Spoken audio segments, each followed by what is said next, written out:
زلفلاون وذيك يركو عندي اسمه قولنا سوفيس وين راديو تلفزيون ثقفيري انسفر ليميسيون ثلاثة مساء اساقي ان مسراي اف l'économie de la Kabylie, l'eau de la Kabylie, stratégie et souveraineté hydrique pour un service public 365 jours, 24 heures sur 24 et 7 jours sur 7 en Kabylie.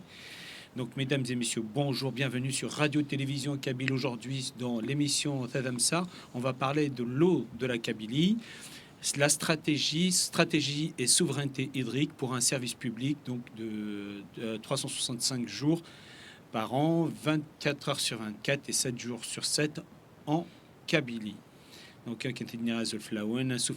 donc à Tadamsa, l'émission économique de radio-télévision en partenariat surtout avec Ecosec. On commencera donc par deux questions simples.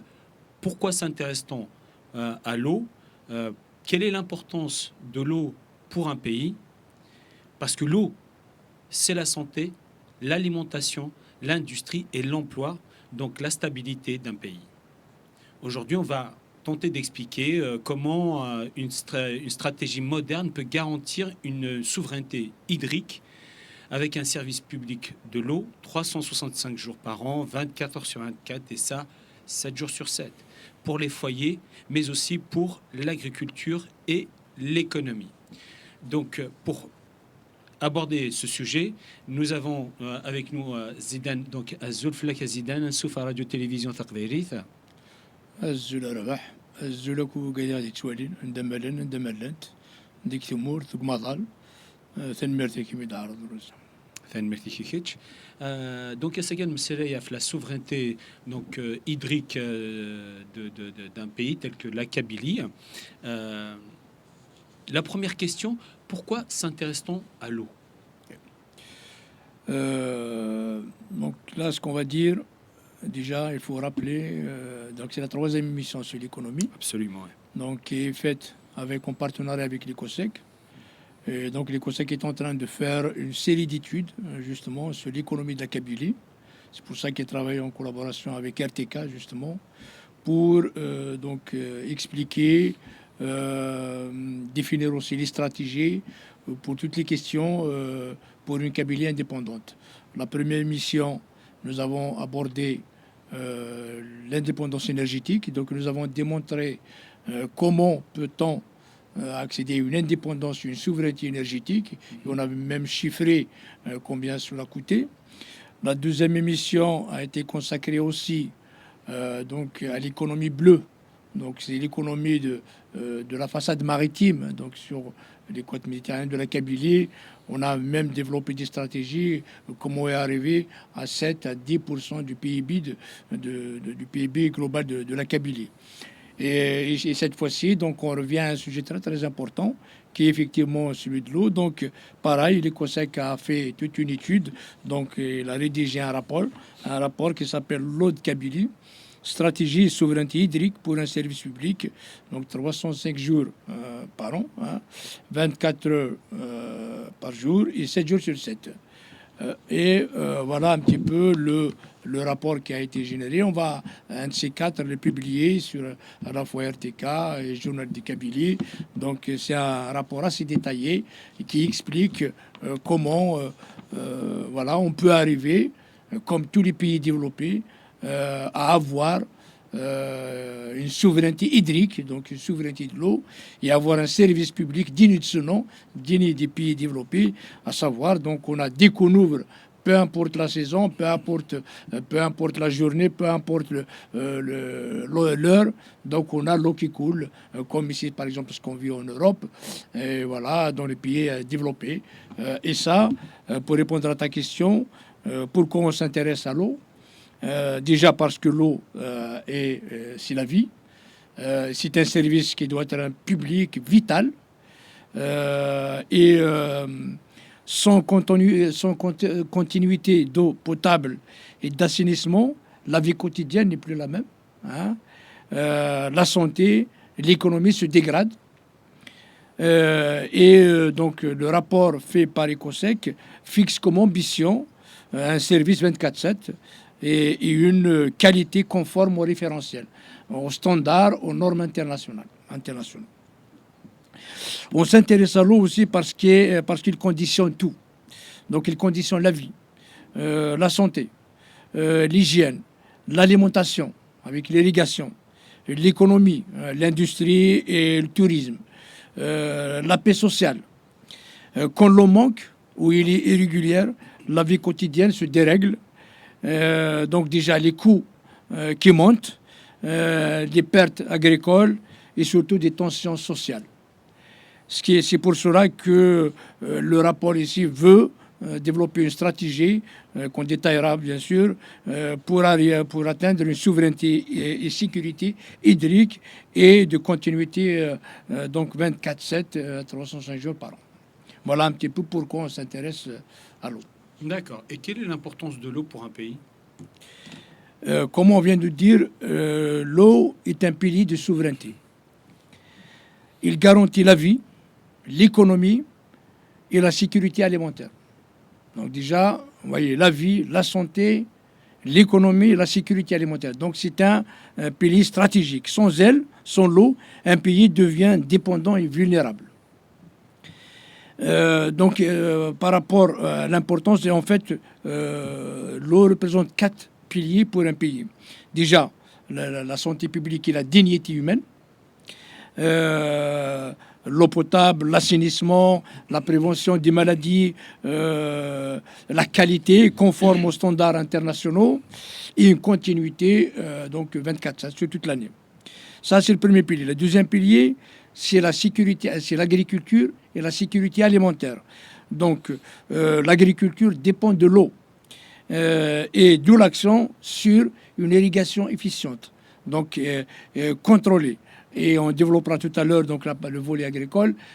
Donc on va développer ce qu'on appelle par exemple le goutte à goutte et pas comme on veut. Donc il faut vraiment irriguer d'une façon scientifique, contrôlée et pas au pif. Voilà. D'accord. Ça c'est le deuxième pilier. Le troisième pilier c'est l'économie et l'industrie. Donc vous savez tous que l'industrie a besoin de l'eau stable. Et l'instabilité la stabilité coûte cher, mais l'instabilité coûte encore plus cher.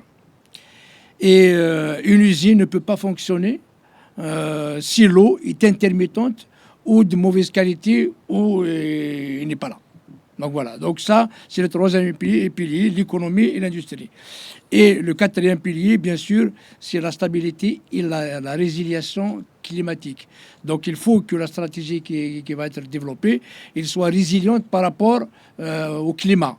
Ça veut dire que quand l'eau est gérée, là on va développer ce qu'on appelle multisources. Donc on traverse mieux avec plusieurs sources, les sécheresses et les aléas un petit peu climatiques. Donc s'il n'y a pas de l'eau, s'il n'y a pas de pluie, donc nous, notre stratégie, même avec le manque, une sécheresse, on peut avoir de l'eau donc quotidiennement. D'accord, ok. Merci. Et qu'est-ce que le nexus eau, énergie, alimentation, ce qu'on appelle le WEF, Water, Energy and Food? Oui, donc effectivement, nexus en fait, ça veut dire une série qui se lie entre elles. Donc c'est un lion. Donc l'eau, on dit toujours l'eau, l'énergie et l'alimentation sont liés.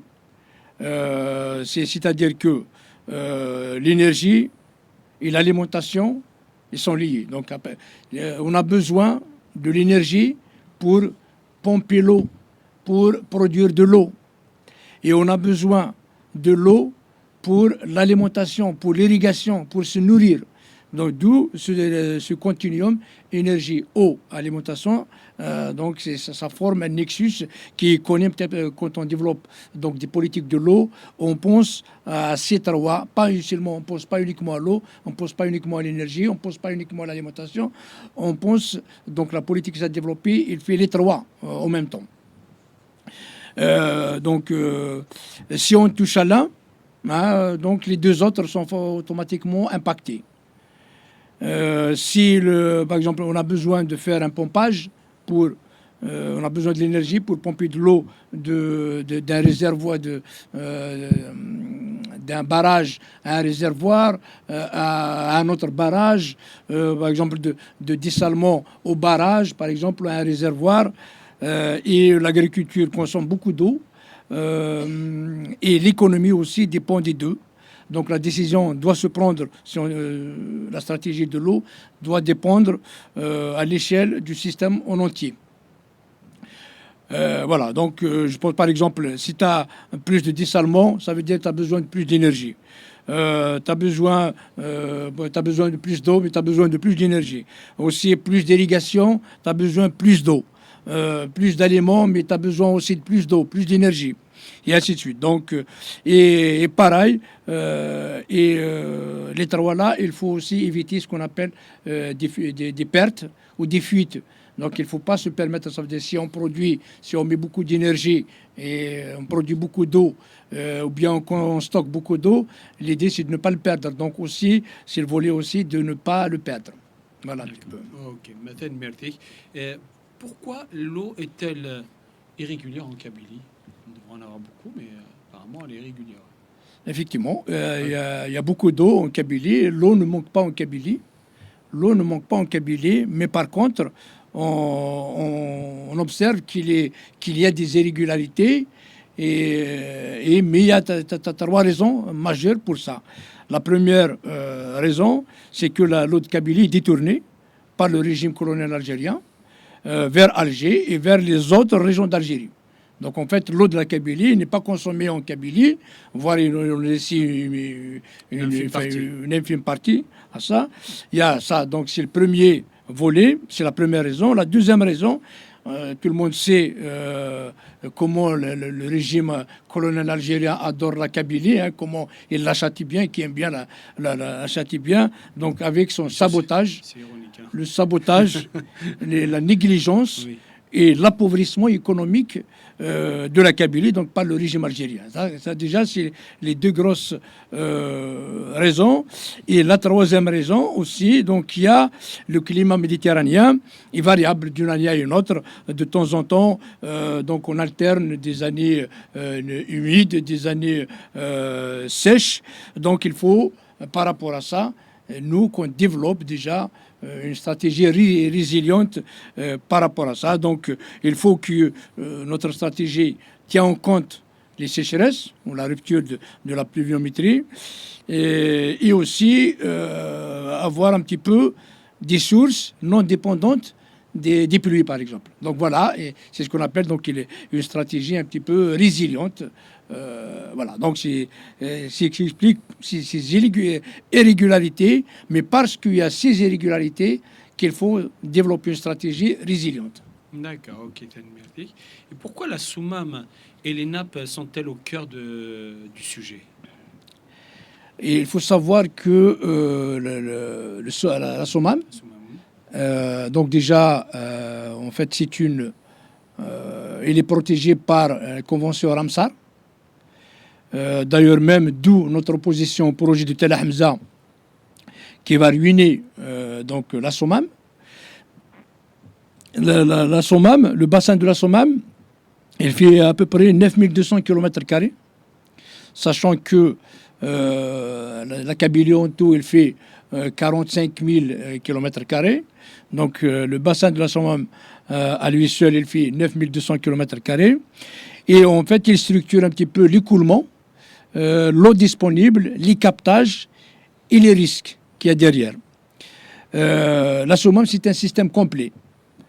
Donc il y a la rivière, il y a les affluents, hein, donc Asif Nessahar, Asif Mbousslam. C'est aussi une zone très habitée, hein, très dense. Et aussi, nous avons beaucoup d'agriculture, nous avons beaucoup d'industries, hein, surtout les industries agroalimentaires. Et en plus, il y a donc la rivière donc de la Soumam, la Sifne Soumam, en fait, elle est déjà connectée avec la nappe phréatique. Donc, si on ne protège pas cette rivière, la pollution, donc la nappe alluviale, la nappe phréatique, elle est polluée. Et d'où donc le problème de Tel Hamza, donc avec la pollution du plomb et du zinc, donc c'est un risque grave qu'on court un petit peu la SOMAM. Donc c'est pour ça la stratégie donc, qui a été faite par EcoSec parle beaucoup de la SOMAM et sa protection. On en reviendra à les stratégies par rapport utilisées à la SOMAM par exemple. D'accord, ok. Et quelle est justement la stratégie générale proposée par le rapport? La dernière fois, si tu te rappelles, quand on a fait l'émission de l'indépendance énergétique, nous avons parlé, l'une des stratégies, c'est le mix énergétique. Oui. Là où on a lié le renouvelable, l'éolien, le solaire, la géothermie, la biomasse et tout ça.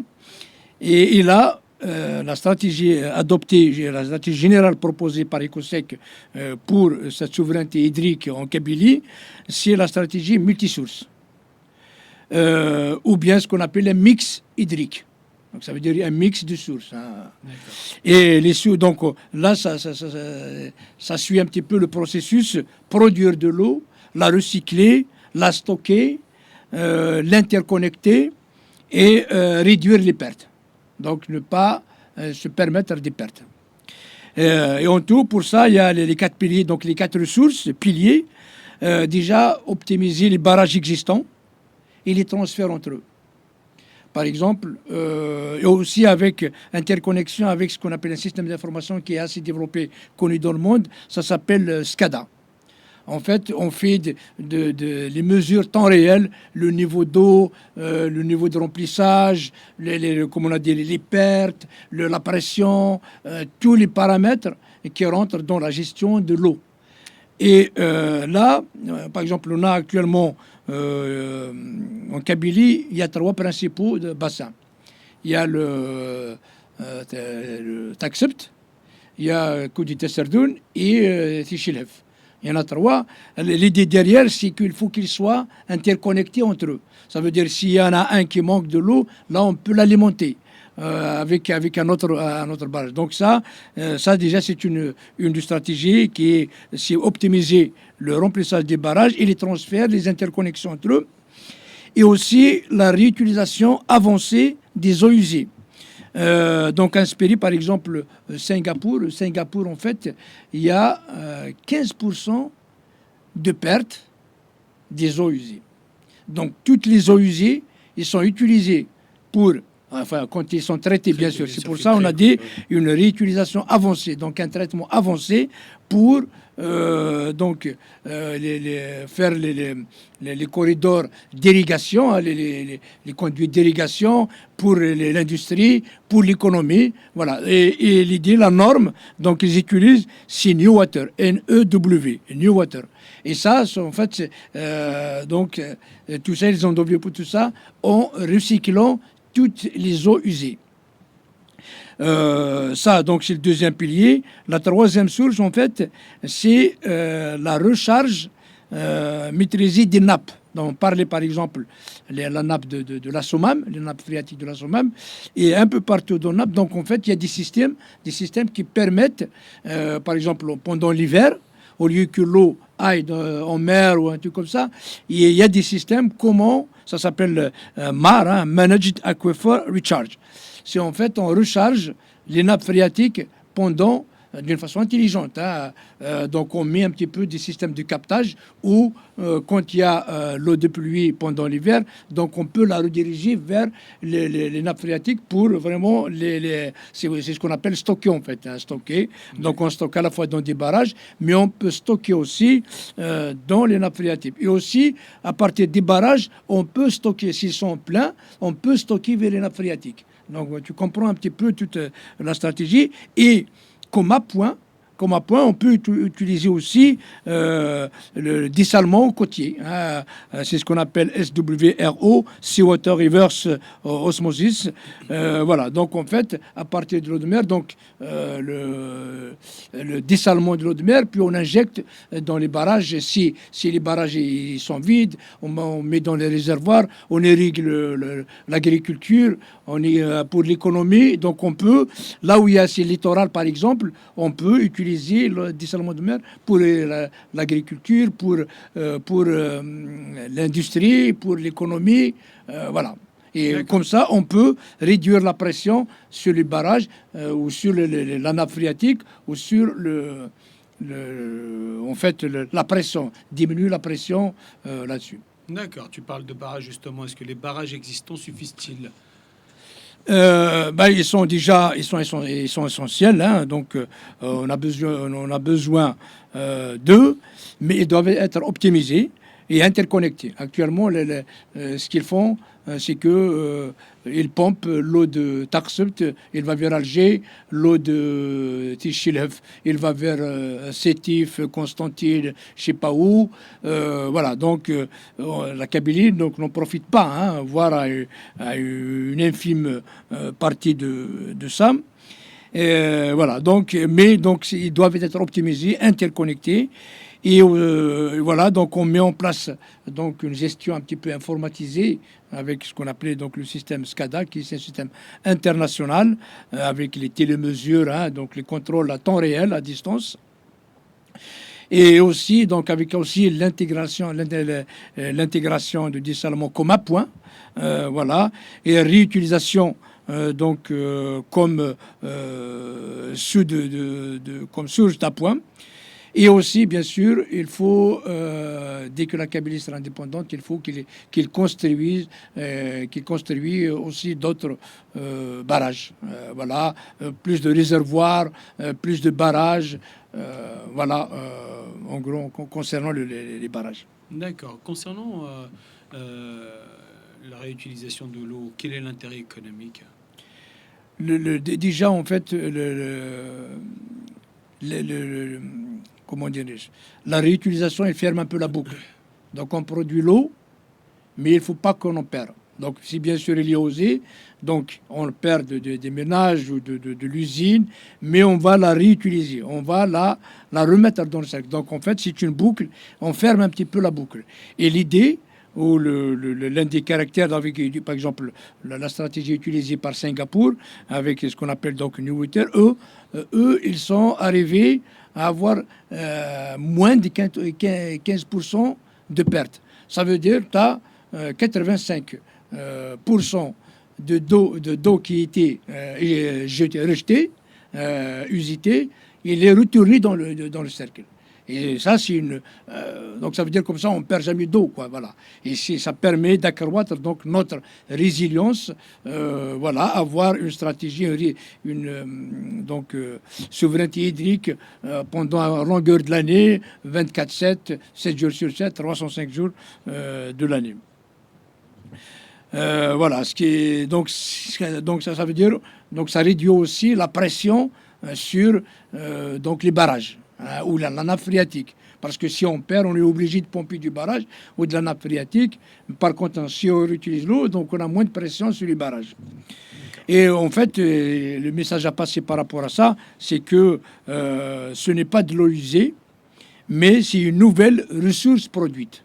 Tu vois, avec des standards stricts, bien sûr. Donc, quand on recycle, donc il y a des normes. Il faut que la qualité qu'elle réponde aux normes, qu'elle soit pour l'irrigation, pour l'économie, pour l'industrie, pour les usines. Voilà. D'accord, ok. Et tout à l'heure, tu as parlé de remard, de marge, je veux dire, la recharge des nappes phréatiques. En quoi c'est une stratégie? Oui, le MAR, donc déjà, ça veut dire managed, ça veut dire quelque chose qu'on gère, managed aquifer, donc en fait les nappes, recharge. Donc ça, comment on recharge, cette technique permet de stocker l'eau dans le sous-sol pendant les périodes humides. Et pour le récupérer en sécheresse. Ça veut dire qu'on peut ne pas utiliser, par exemple, les nappes phréatiques pendant les saisons humides. Mais, par exemple, pendant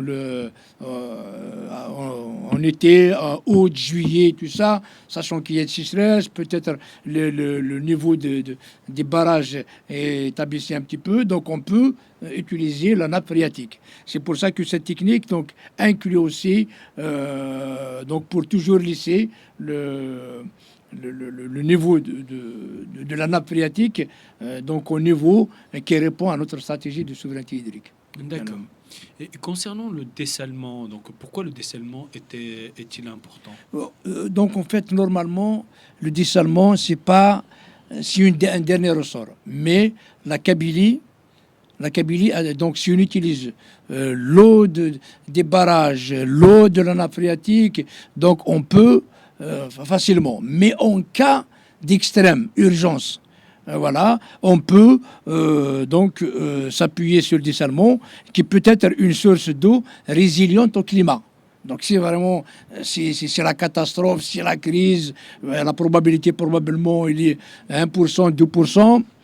Et aussi, c'est une ressource indépendante de la pluie. Et aussi, donc on peut mettre trois hubs qui sont un petit peu sur les côtières, donc Afgaïth, Boumerdes, les zones de Cap Djinet et tout ça, et à Tizi Ouzou, voilà, vers Asfoun et Akouren et tout ça. L'idée en fait de transférer via des corridors vers le barrage sur des réservoirs, sur les barrages Sibao par exemple, Tigilev, et voilà, et remplir des réservoirs, ça peut être de tout ça, mais l'enjeu en fait, tout ça c'est pas vraiment le dessalement, c'est d'avoir une stratégie résiliente. Voilà. Et c'est se parer à tout aléa climatique, à tout problème, à toute catastrophe, je veux dire. Mais ce qui est, c'est juste qu'il est mis en 4e position. Voilà, c'est un appoint au cas où. D'accord. Concernant l'irrigation, pourquoi l'irrigation est-elle un sujet économique majeur, à ton avis? L'irrigation, en fait, l'agriculture a besoin de l'eau.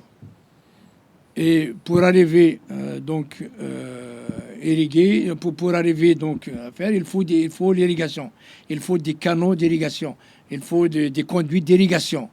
Et l'idée c'est pas, par exemple, si on regarde les anciennes civilisations, donc il y a des milliers d'années, en fait, par exemple, prenons le cas de la Perse, eux en fait ils ont utilisé le souterrain comme eux, ils sont des zones un peu montagneuses, et un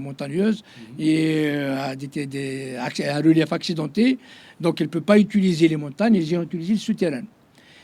Si on, par exemple, on trouve, par exemple, Napoléon, comment il a ramené l'eau avec la Seine, donc de la Méditerranée jusqu'à Paris. Donc là-dessus, mais pour justement pouvoir permettre d'irriguer un petit peu la culture. Donc là, notre système d'irrigation, il doit couvrir toutes les vallées, toutes les zones d'agriculture de la Kabylie. Et aussi, là-dedans, il faut utiliser les dernières techniques, c'est les techniques de goutte à goutte.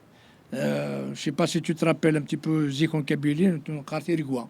Tirigua, donc en fait, d'ailleurs, Tijmaani qui règle Tirigua, c'est qu'il y a de nouveau, qu'est-ce qu'il y a de nouveau là, est-ce qu'il y a de nouveau Guhinakina, et on faisait un petit peu, on creusait, tac, tac, vraiment.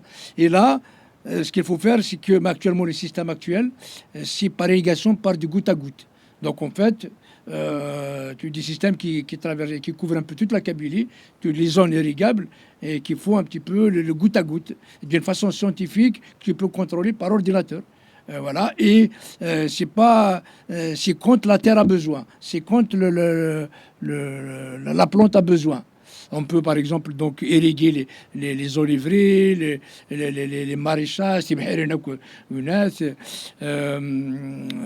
voilà, les agrumes, China, les arbres fruitiers. Donc ça peut être utilisé avec un système qui couvre et encore informatisé, qui va couvrir un peu toute la Kabylie, ou toutes les terres arables, les terres agricoles de la Kabylie, donc on peut les irriguer avec ce système. D'accord, ok, c'est une merde. Et justement, quelle stratégie d'irrigation propose ce rapport alors? Donc en fait, c'est la généralisation du goutte à goutte, comme on vient de dire. Voilà. Là où ils utilisent le goutte à goutte, et en fait, ils gagnent, il y a une efficacité pratiquement à 70%. Donc on ne perd pas de l'eau. Donc avec le goutte à goutte, on préserve l'eau à hauteur de 70%. Donc on limite les pertes. En fait aussi, on fait avec des irrigations pilotées. Donc, ce que je dis, donc informatisé, géré par un système d'information par rapport aux capteurs. Les capteurs, par rapport à la météo, arroser la plante quand il a besoin, pas au feeling. Ah, machine, ah, waqila, c'est fou. Non, mais vraiment quand il a vraiment réellement besoin. Et aussi, on peut réutiliser l'eau traitée. Donc ça, l'eau traitée, l'eau usée, on peut la retraiter et on l'injecte dans l'irrigation. Cela sécurise donc l'agriculture sans prendre l'eau potable. Donc on n'est pas obligé de le faire avec l'eau potable. Et aussi, voilà, donc ce système-là, du goutte à goutte, est développé, très développé par l'État du Murcie en Espagne. En fait, ils utilisent, c'est là d'ailleurs qu'ils préservent pratiquement 70% de l'eau au lieu qu'elle soit perdue. D'accord. Et tu viens de parler de l'eau justement usée, l'eau usée justement traitée pour l'agriculture. Est-ce que c'est réaliste? En fait, comme ça a été développé déjà ailleurs, Oui. donc il existe d'ailleurs ce qu'on appelle des clusters reuse. Donc en fait, on peut faire à trois niveaux. C'est des clusters des eaux réutilisées. Donc en fait, on récupère des eaux usées, hein, voilà, et on les traite un peu partout, donc des stations d'épuration qu'on appelle STEP. Et en fait, on les met dans des clusters, un cluster pour Tizi Ouzou, un cluster pour Vgaït et un cluster pour Thuviritz. Et à partir de là, donc, peut partir des systèmes d'irrigation. Donc des clusters, donc il y a toute une gestion en amont et après on avale aussi. Donc en amont, c'est qu'on récupère, on fait des salles, des stations d'épuration, on met tout ça dans un cluster, hein, dans des bassins des eaux qui sont réutilisées avec des normes internationales bien sûr. Et à partir de là, ils peuvent alimenter donc le système d'irrigation pour l'agriculture. Ils peuvent aussi alimenter les usines, les industries, voilà quoi, donc toute l'économie derrière. D'accord. Voilà. Et justement, comment éviter dans ce cas la concurrence entre l'eau potable et l'agriculture? Donc l'eau potable, elle est prioritaire. Donc qui vient des barrages, qui vient de nappes phréatiques, qui est prioritaire pour les ménages. Pour les ménages, et les services essentiels, voilà, les hôpitaux, les administrations, voilà, là où il faut vraiment de l'eau potable. Les mares, donc les nappes phréatiques, plus barrages, donc on utilise donc le rechargement des nappes phréatiques et les barrages pour stocker, beaucoup plus pour stocker l'eau saisonnière. Hein, donc il faut vraiment qu'on fasse que tous les barrages soient pleins. Et aussi, donc la nappe phréatique aussi soit pleine. Et ce qui est donc régénéré donc à partir des eaux usées, donc ils vont arriver dans des steppes, donc des stations d'épuration mises à niveau. Et après, on oriente vers l'irrigation et aussi certains usages économiques. Donc en dernier lieu, c'est le dessalement pour sécuriser avec les DNA au cas où l'axe littoral est sujet les ressources, par exemple agricoles, économiques, industrielles, les usines et tout ça. Et voilà, donc c'est cet esprit l'utilisation de plusieurs sources, donc un mix hydrique, multisource et la réutilisation. Donc c'est ce qui a été un petit peu défendu dans le rapport d'Ecosec. Ok. Et pourquoi l'eau est-elle indispensable à l'industrie et à l'économie? Pratiquement toutes les activités économiques ont besoin d'eau. On continue. Donc il ne doit pas être en intermittence ou bien il est rare ou bien il ne vient pas. Et principalement les industries agroalimentaires, des nettoyages, les industries de nettoyage, de refroidissement, des process, des ports, du tourisme, les usines et tout ça. Si l'eau est intermittente, la production s'arrête. Et si la production s'arrête, donc les coûts explosent et l'investissement fuit. Donc on ne peut pas investir, on ne peut pas ramener des investisseurs là où il n'y a pas d'eau. Et voilà, donc c'est pour ça que justement la stratégie qui est développée dans ce rapport d'EcoSec vise donc un service 24/7, non seulement en eau potable pour les ménages, mais aussi pour l'industrie, pour l'économie, pour l'agriculture. D'accord, justement, Voilà. et l'industrie a-t-elle besoin d'eau potable? Vraiment? Pas toujours, pas toujours. Une grande partie des besoins industriels peut être couverte par une eau non potable, hein, donc qui peut provenir des eaux usées, enfin traitées, mais ils doivent être quand même d'une certaine qualité, aux normes internationales, des qualités qui doivent être contrôlées. C'est l'intérêt justement de la réutilisation avancée, à partir des eaux traitées, avec un double réseau, hein, donc potable. Donc en fait, c'est deux réseaux qui ne se rencontrent pas en fait. Donc un réseau d'eau potable et un réseau réutilisé. Voilà, donc, c'est le modèle développé par Singapour qui s'appelle Neo Water, qui est principalement eau régénérée pour l'industrie et le recharge éventuellement. Donc, si la qualité est poussée un petit peu plus profondément vers un recharge de nappes phréatiques ou de barrages ou de réservoirs ou un truc comme ça. D'accord. Dans ce cas, concrètement, quelle solution que le rapport propose pour l'eau industrielle? Donc déjà, c'est le modèle ça, de Singapour, New Water, réutilisation avancée. Produire, donc utiliser principalement régénéré stable, donc utile pour zones industrielles et portuaires. Utiliser le dessalement côtier, donc une assurance de volume pour l'économie littorale et les transferts. Informatiser le système, le système d'information donc de toute l'eau là. Pilotage en temps réel, avec les débits, les pressions, les qualités, donc indispensable au 24/7 et aussi aux clients industriels. Et la réduction de pertes, donc arriver à, en fait, chaque mètre cube sauvé devient disponible pour l'économie sans nouveau ouvrage. Donc on ne va pas reproduire encore, on réutilise ce qui a été déjà produit et réutilisé. D'accord. Voilà. D'accord. Et en parlant de la qualité, comment garantir une eau fiable à l'industrie? En fait, ça, c'est des techniques déjà. Donc, forcément, la Kabylie développera donc des échanges avec des pays avancés sur ces questions-là. On a évoqué Singapour, on a évoqué Murcie en Espagne et beaucoup d'autres. S'inspirer des pratiques avancées utilisées dans le monde. Et aussi, donc généralement, ça se base sur des barrières, donc de filtration et tout ça. Hein. Surveillance en ligne, hein, de la qualité en ligne. Mise aux normes des STEP. Hein, les STEP, c'est les stations d'épuration d'eau. Voilà, utilisation des filtres et tout ça. Et, comme on dit, donc, avec le système d'information, une surveillance online, donc en temps réel.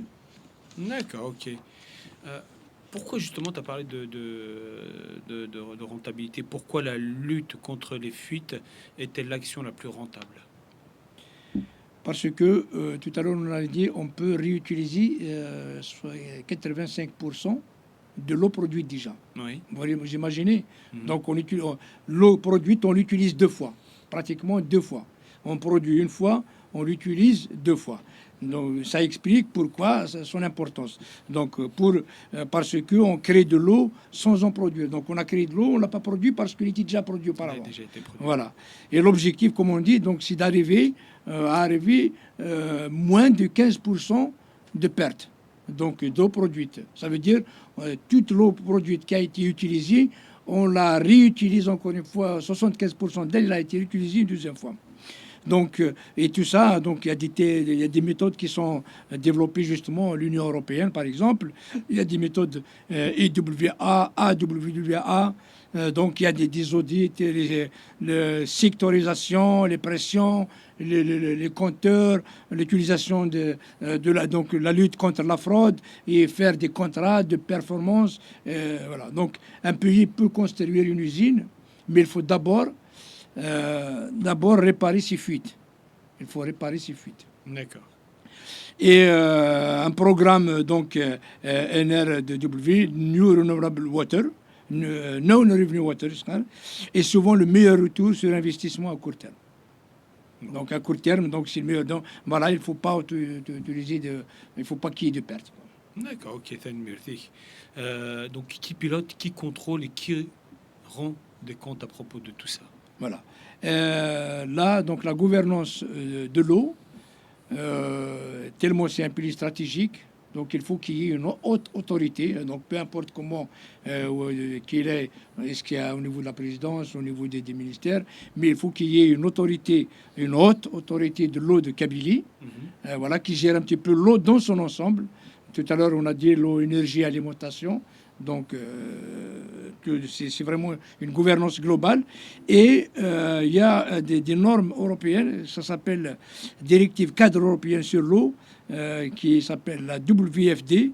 Et il y a quelques normes ESO pour la qualité de service, de gestion. Donc, en s'appuyant sur des indicateurs ou ce qu'on appelle les KPI, Key Performance Indicators, ça, donc, en fait, utiliser des indicateurs sur lesquels on peut s'appuyer sur la gouvernance. Donc, on a cette haute autorité de l'eau de Kabylie, et aussi, il y a faire 3 agences. L'agence, parce que l'eau ne suit pas l'administration, il suit la géographie.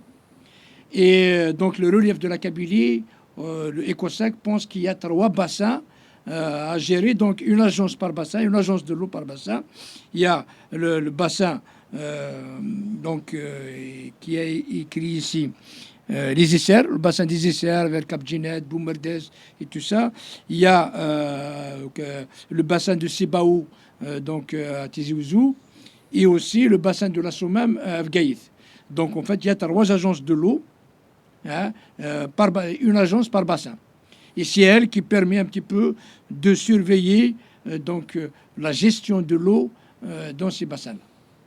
Voilà. D'accord, ok, merci. Et qu'est-ce que le canal de Kabylie? Est-ce que tu peux nous parler de ce projet canal de Kabylie? Alors, le canal de Kabylie, c'est quelque chose de vraiment très très important. C'est un projet structurant qui peut être un des projets du siècle. En fait, je ne sais pas si tu connais le sud de la France. Oui. Tu as entendu parler du canal de Midi. Oui. Voilà. Donc, qui fait un petit peu, qui relie l'Atlantique avec la Méditerranée. Et pourquoi ils l'ont développé? Donc, en fait, à l'époque, c'est pour des raisons sécuritaires. À l'époque, comme la région de Bordeaux, tout ça, l'Aquitaine, c'est une région, donc on produit beaucoup de vin. Alors, à l'époque, pour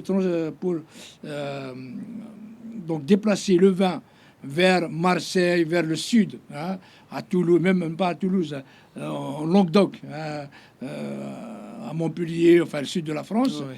Donc, ils sont obligés, en fait, ils rencontrent les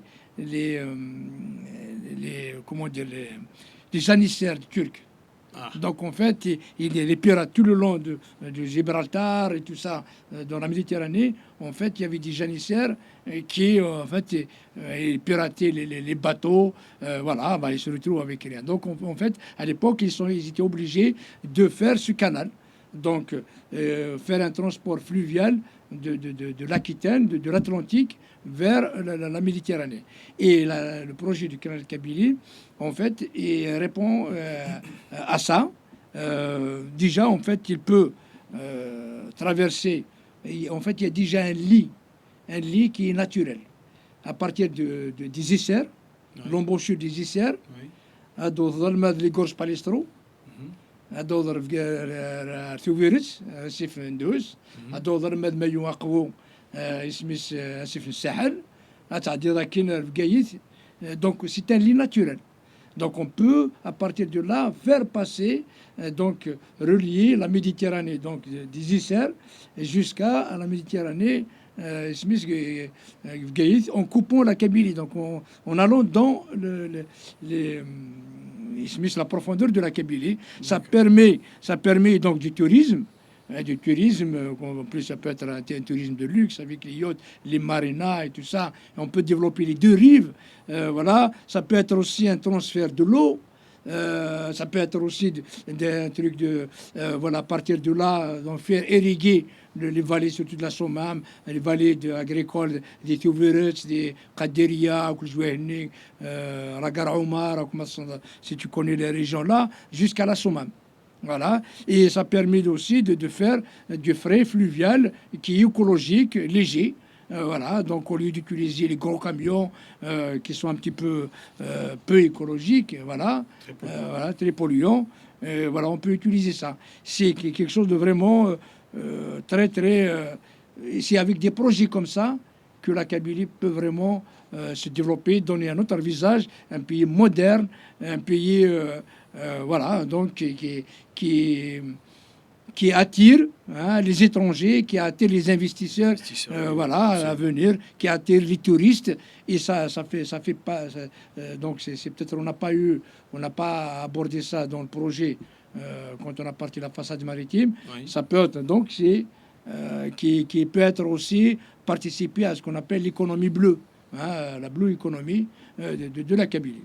Voilà. D'accord, ok. Ok, merci. Voilà, je crois qu'on a fait le tour en fait sur l'eau de la Kabylie, et la souveraineté, la stratégie et la souveraineté hydrique pour la Kabylie. Merci.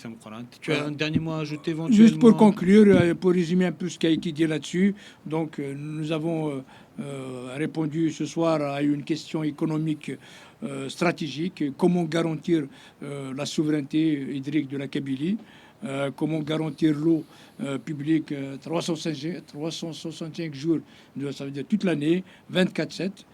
Voilà, donc la réponse du rapport EcoSec qui était claire, donc l'utilisation d'un mix hydrique, barrage, réutilisation, les recharges des nappes phréatiques, dessalement.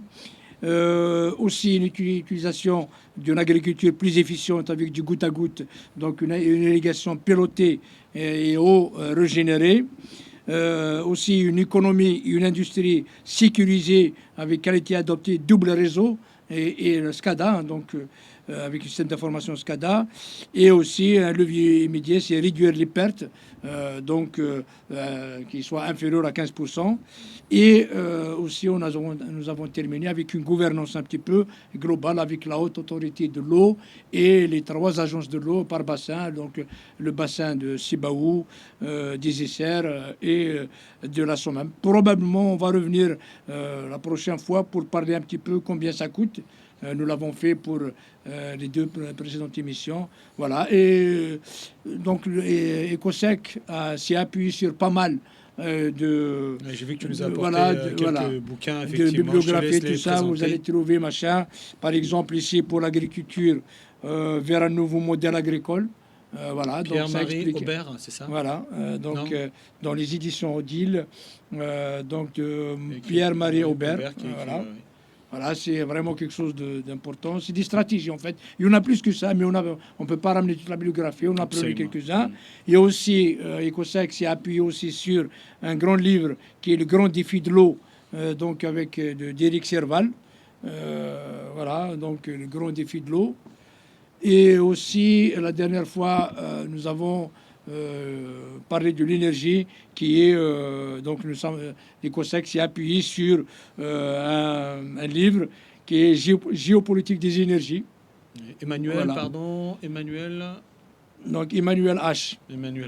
Il est connu, lui. Géopolitique des énergies, 40 fichiers. Voilà. Donc il y a beaucoup d'autres documentation qu'on partagera quand on publiera ces rapports-là. D'accord, ok. Merci d'être venu. C'est à la fin de cette émission. Merci énormément en tout cas pour toutes ces informations riches que tu nous as apportées.